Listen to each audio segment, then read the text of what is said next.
What's going on, everybody? Jordan back here with another video, and today we're gonna have a pretty interesting video. So we're actually going to finish the rest of the engine. All we like is just putting a little bit of oil in it, spin it over a couple times. It's been sitting for a while, so it needs to be spun over. Put the valve covers back on it and get it sealed in, and then put it in the car. So also, I just got done with something on the car a couple weekends ago. I haven't showed it yet. If you follow me on Instagram and Facebook, then you've probably already seen it. But if you don't, I'm gonna show it to y'all here in just a second. So, but anyways, yeah, that's pretty much all we're gonna do today. I might go ahead and swap the air box out, because that's one of the things that I did. Was one of the things I was doing to the car was I took the this is on these cars. You notice there's like a box that the windshield wipers and the little I don't know exactly what you would call it, but the windshield wipers sit like in their own little box, and the cowl sits on top of it. Well, when I was cutting that box out, because I got rid of that whole little box deal, when I was cutting that out, I nicked into the my AC box. So I had to get another AC box. Marcus, he's not running AC in his car, so he told me to grab it. So I went and got it from him, and so we're gonna probably, if I get to it today, we might go ahead and swap that out. But anyways, without further ado, I'm gonna turn it around and show y'all the front end of the car, what I've done to it, and then we're gonna get to finish off this engine and getting it put in.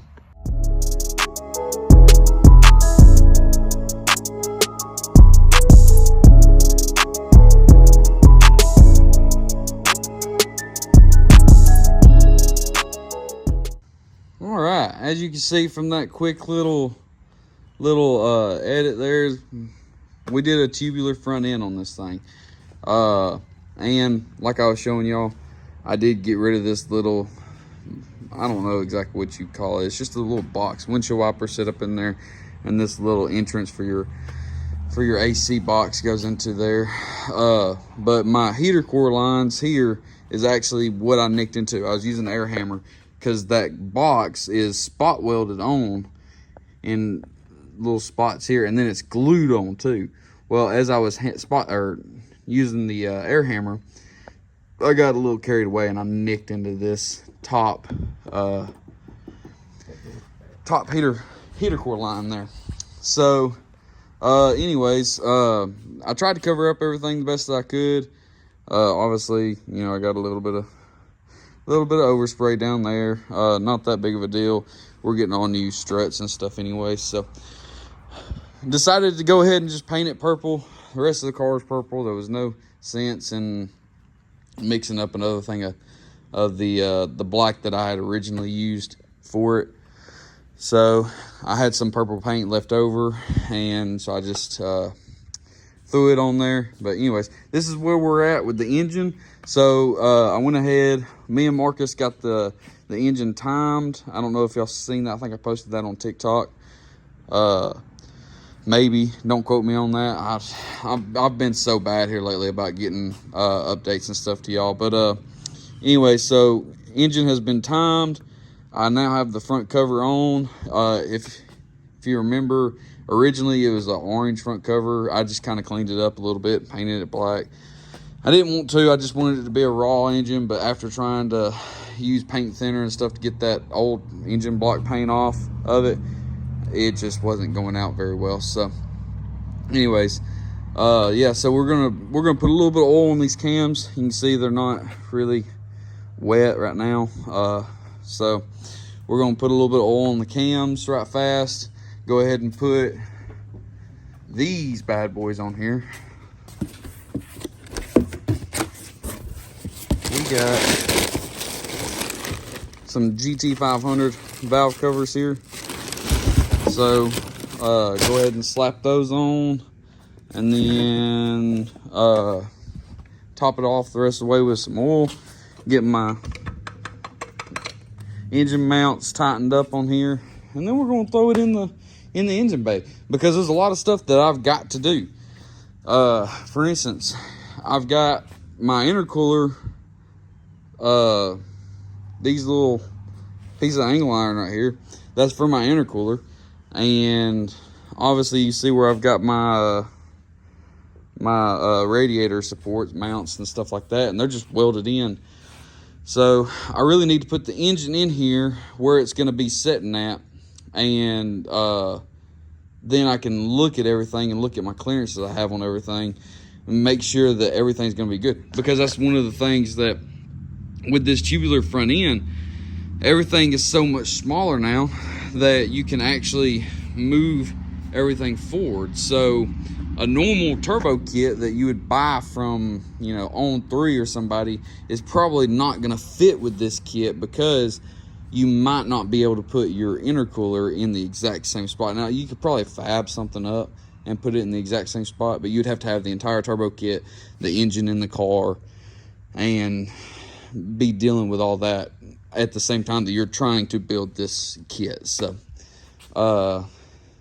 anyways, so I'm gonna do a completely custom turbo kit, not that big of a deal, but what I need to do is I need to get all this in so that I can make sure that I got my clearances right on stuff like my radiator, because it's still gonna have AC in it. And that's something that I really honestly didn't even think about when I was doing this. Is number one, did I leave enough clearance between the intercooler and the radiator so that my condenser can fit in between there? And then also, is my condenser at the right spot for my AC lines? And you know, there's just a bunch of stuff that goes into the thought process of this stuff. And honestly, I was just I was just ready to get it done.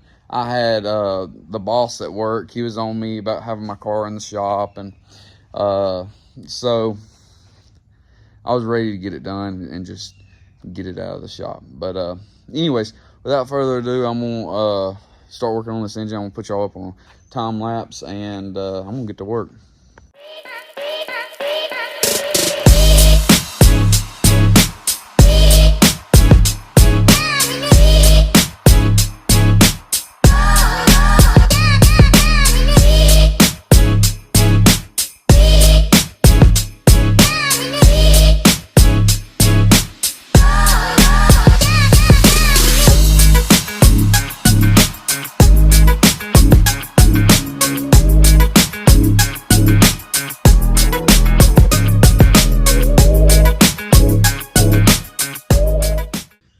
So I've got y'all just set up on the tripod. I didn't want to take y'all off and then set y'all back up. But so we've got the valve covers on the engine now.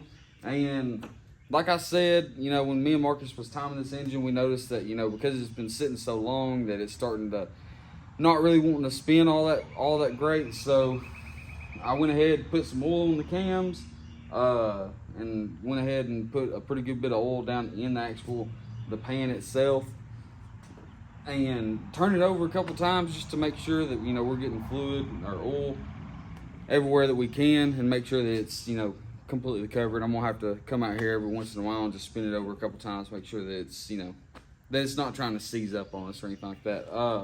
So anyways, engine is now ready to be put in the car. Only thing I like left is tightening up the actual engine mounts itself. But after that, I'm gonna get the engine hoist out and start getting the engine put in the car.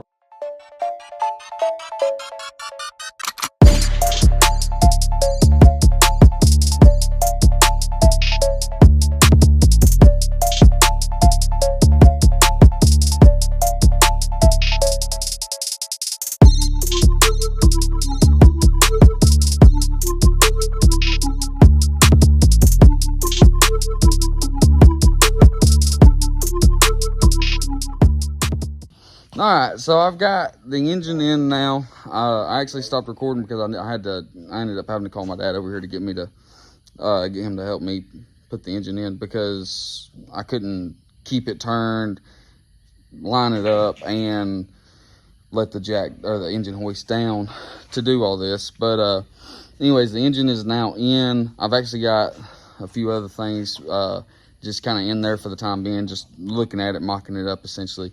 So I'm gonna flip it around right fast. All right, so you can see engine's in. It's still held on by the engine hoist because it's only got the actual engine mounts in it right now. It doesn't have the transmission to help keep it from teetering, tottering and stuff. But we also got my intercooler mocked up, condenser in my radiator. I was worried about my condenser because I didn't know if it would fit. Like I was saying earlier in the video, I was tired of working on it. I was ready for it to be done. I wasn't 100% sure. I didn't bring the condenser down there with me, so I wanted to make sure that it was still gonna fit, and it does, so it's perfect.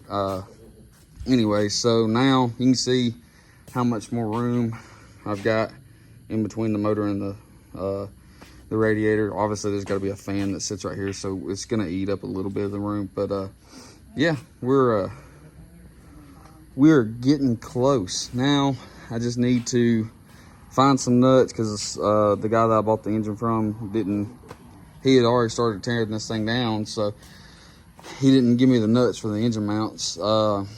So I gotta get nuts for the engine mount, washers, lock washers, whatever. And then I haven't swapped the AC box over yet. It's still sitting over there. You can just barely see it behind my Kirky. And yeah, pretty much the journey is really starting to come, and you can see how much more room I've gained in the back here by cutting this this part of the firewall off that the windshield wipers sit in. So anyways, that's pretty much going to be it for this video. I'll try and keep y'all more updated from now on with what I'm doing to the car and film just a little bit more. So anyways, thanks for watching, and we'll see you next time. Thanks.